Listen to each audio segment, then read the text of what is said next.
新竹县的地人国小的网球队今年全国中小学两式网球锦标赛是全国的冠军。8月份，佫要代表台湾去日本参加国际比赛，不过因有一寡球员是来自弱势家庭，所费对因来讲是真大的负担。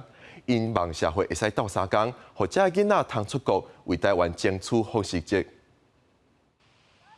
日头赤爷爷，学生大力汗、细力汗，不过一点也袂化艰苦。新竹县德林国小网球队今年8月要代表台湾去日本参加国际比赛，不过却传出有队员厝内经济困难，恐惊无法度负担。一天这样下来大概花2个小时。会不会很辛苦？还好，就是习惯了。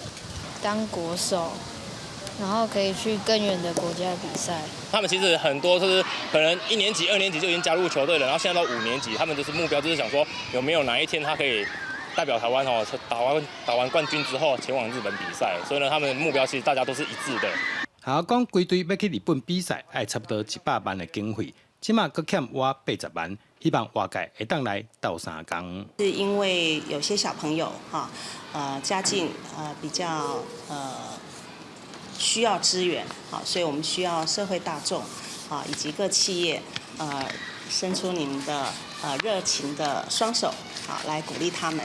预估是经费需要100万，那因为软网协会有补助，大概15万左右，所以我们目前还需要80万左右。有袂少队员拢是对细汉就开始练习，真无简单才拼出头。大家拢忙讲赶紧总着理费，通出国比赛，为台湾拼出好成绩。记者杜君豪，新竹报道。